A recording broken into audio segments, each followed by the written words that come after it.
We're live on Ignite Lincoln's Facebook page. And with me today, I have Sam Petto, and Sam is with the ACLU. So thanks for joining us. This is Ignite Lincoln 20, and this is a month-long event. Yeah, thanks for having me on, Bob. It's a pleasure. Well, welcome, Sam. But tell our live people, what does your organization do in the city of Lincoln? What can we expect from you? Sure. Well, we are an advocacy organization. We are the state chapter of the American Civil Liberties Union, the national organization. And our mission is to effectively drive forward the idea of creating a more perfect union, and one that respects the rights of all individuals that are enshrined in our Constitution, and make sure we're extending that promise to everyone who should be able to benefit from those rights. So we move that mission forward through the courts, sometimes litigation. We do it through the Capitol in terms of trying to advise on and push for impactful legislation. And then we also do it in our communities. And sometimes that's very simple things.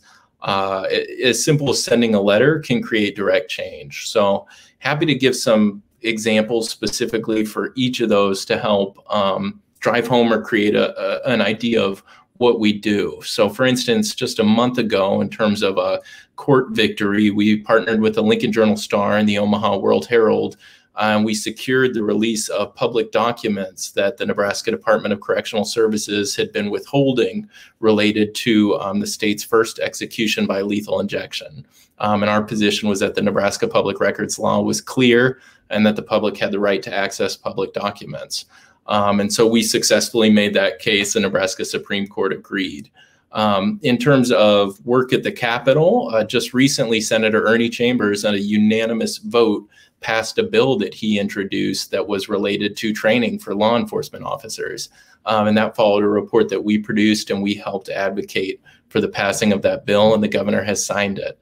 And then in terms of in our communities, we often have folks reach out to us for assistance.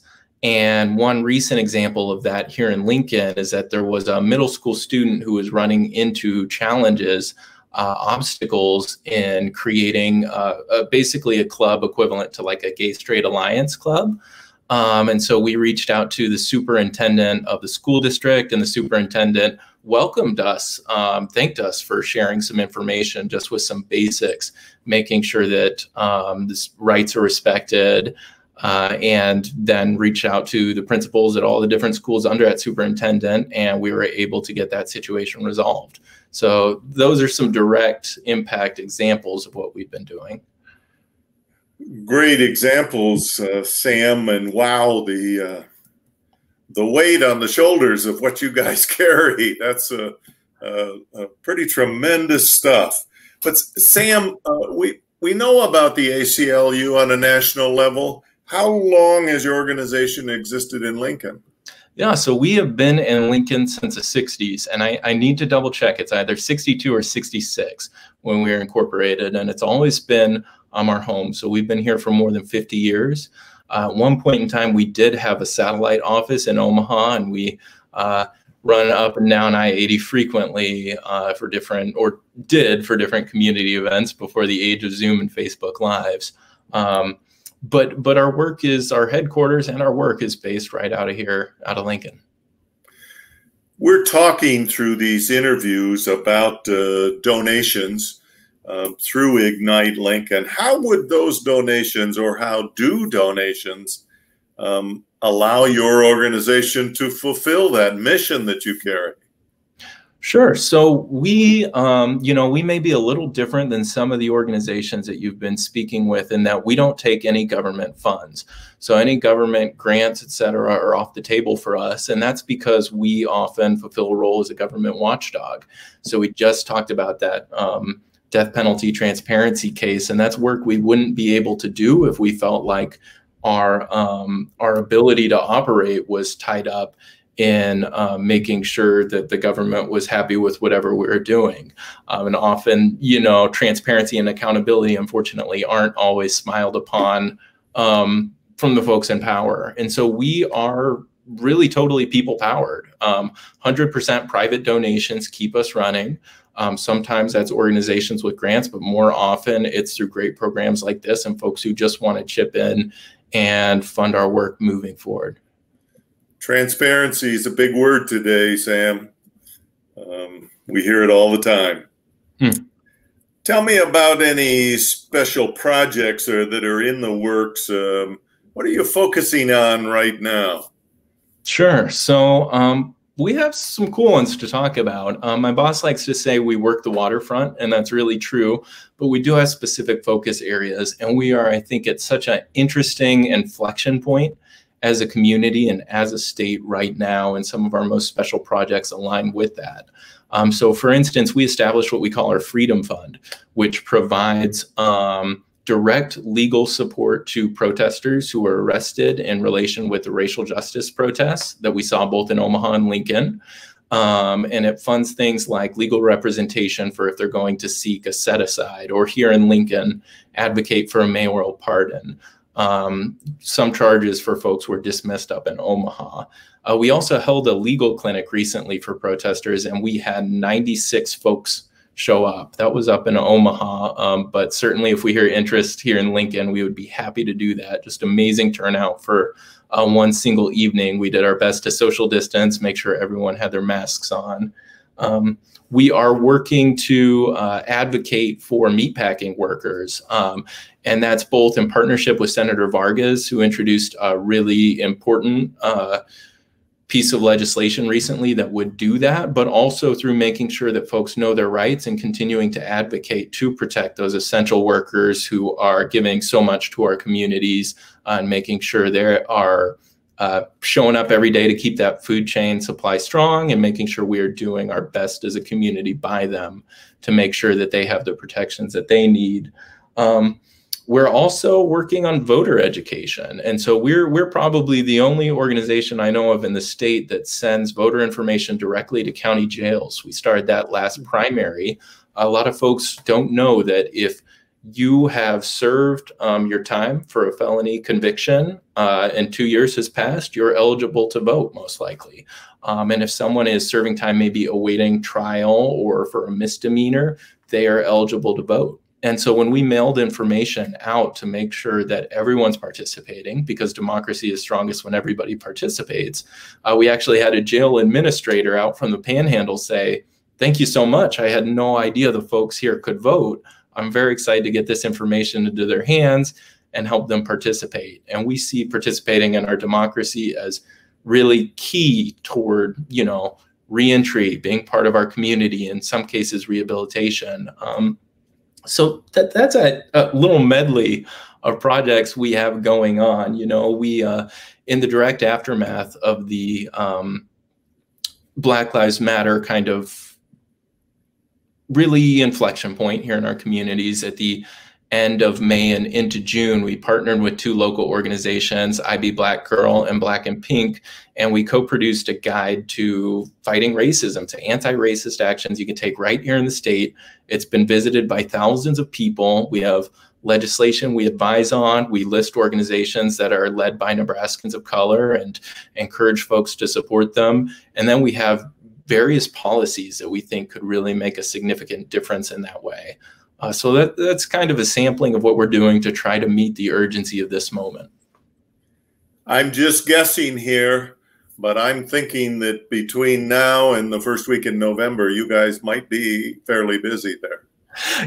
Not a doubt. And it's nice that we are, I think, welcomed to the table. So, before the Secretary of State made the decision in the primary to take some actions, including mailing ballot applications to every Nebraska voter, but also implementing some restrictions around early voting, is that they spoke with us, and they spoke with the League of Women Voters and other organizations that are really involved in this work. And so we will be working our hardest too.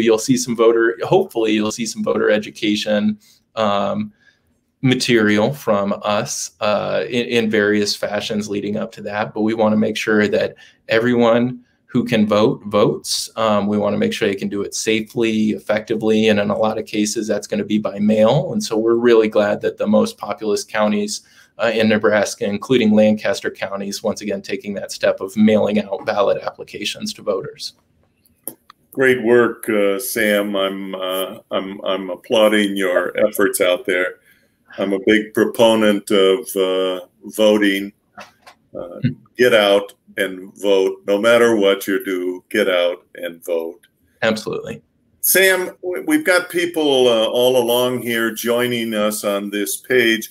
Tell us about an interesting aspect about your organization that you wish people knew about you. Sure. Well, what always comes to mind if somebody asks me that is telling them that we are not some massive Control One giant building, et cetera. We're on a floor of a downtown Lincoln building. Our team is now just 10 folks. It was 9 for a long time. A lot of that, most of that are legal and policy council folks who really have that background and are moving things forward in terms of advocacy and litigation. But we're not a huge team. We're a small but mighty, scrappy team. And it's really impressive the work that we're able to accomplish, not just our team, but in partnership with other community members. And I guess something else that comes to mind is that we all have great Nebraska roots, which I think makes our team pretty special. You know, our executive director grew up in Seward. We have a team member who's out in Lexington right now with her family during this pandemic, and which is also really important in terms of the meatpacking worker protections advocacy. It's been one of those communities that was hard hit. A lot of our team members grew up in Lincoln. I grew up in Omaha, just came down to Lincoln for this role. And so am getting to relearn the community. My wife went to college here. And then we have a couple folks up in Omaha. So we do kind of represent a good swath of the state. Sam, how many of your organization are attorneys? That's a great question. You're going to see me count it out here in terms of the JDs. You know, our executive director, our legal director, now 3 legal and policy counsel roles, and then we have a government liaison. So that'll be 6 out of the 10. The rest of us is our office administrative assistant, myself, development director, and our deputy director, and that fills out the 10. Sam, we're very impressed with your organization, and thank you for sharing all of it. But finally, before we walk away, this is about donations. This is about people contributing to a nonprofit. Why should people donate to your organization? Sure. So if you believe in the work that we do, if you believe that safeguarding civil rights and civil liberties is more important than ever, that's a really great reason to do so. Remember that we don't accept any government funds. And so that means that we rely on private support to do what we do. And that private support can make a direct impact, such as, again, allowing us to meet with 96 protesters to help advise them on their rights and their cases. And to continue our work from the halls of power in different counties and cities across the state to just schools advocating for students, et cetera. We have a large footprint, and we're proud of it, and we're committed to expanding that footprint. And so if folks believe in that, we really need to ask them to support us because, again, we don't accept any government funds. We do have some limited private foundations that support us, but just the lifeblood of our organization is private support from folks who believe in the work. Private donations. Mm-hmm. We want to thank Sam Petto from the ACLU for joining us today. Thanks again to everyone, all of our Ignite Lincoln fans who joined us. And remember, you can donate to any or all of our 5 featured nonprofits, and you can do that right now. Simply go to ignitelincoln.org/donate. That's ignitelincoln.org/donate to support all or whichever one was your favorite nonprofit. Whoever gets the most individual donations walks away with a part of our $9,500 matching fund. Again, that's ignitelincoln.org/donate. One more time, that's ignitelincoln.org/donate. Sam, thank you very much. Bob, it was a pleasure. Thank you so much.